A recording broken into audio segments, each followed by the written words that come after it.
Boys and girls, as promised. Average rate of change, part 2. All right, Miss Hall. What function am I doing? X minus 4 squared minus 15.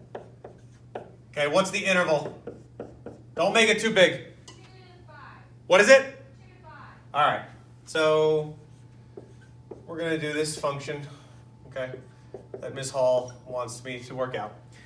So the average rate of change on the function f of x equals the quantity of x minus 4 squared minus 15. Now again, remember that quadratic functions, they're parabolas. They're, not straight. Anyway, they'll never be straight. Never one section will be straight. So I can't do a constant rate of change. I've got to do an average rate of change. We pick the interval and we give it to you. Could be 2 to 5, could be 0 to 2, could be -1 to 100. It doesn't matter. Because remember that the two values I give you are both x values. 2 represents x1. 5 represents x2. Now, basically, average rate of change is slope. So keep in the back of your mind, I need to eventually put these numbers into that formula. You've already got both x values, which will eventually go there.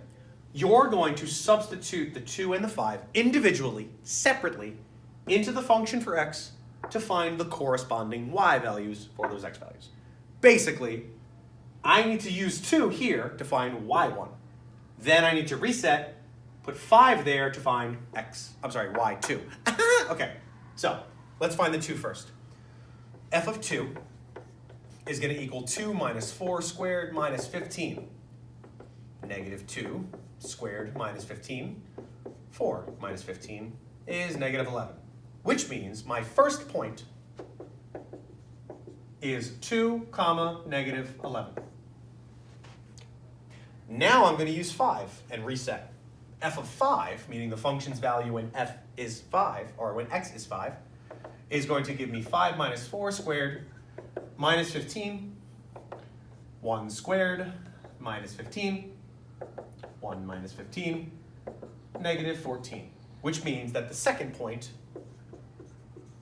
is 5, -14. Now I've got my 2 sets of points, and now I can directly use the slope formula. I want to just make sure that I don't run out of space, so let's go over here. Okay.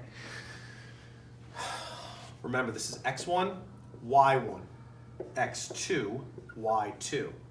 -14 minus -11. Yes, I have to write both negative signs. Over 5 minus 2. The top changes to a plus because 2 negatives gives me a positive, and that will give me a -3. 5 minus 2 is +3. Simplify, and my answer is -1. Meaning, the average rate of change, just making sure you can see that. The average rate of change on the function x minus 4 squared minus 15 on the interval 2 to 5 is -1. Okay, so for that small section of the x-axis that I'm just kind of looking at, because I'm ignoring everything else, the average rate of change is -1. That's not going to happen again if I chose 2 different values. Like if I chose 3 and 7 or 4 and 10. It's not going to be -1 because it's not constant anywhere, right? So hopefully that was helpful. See you later.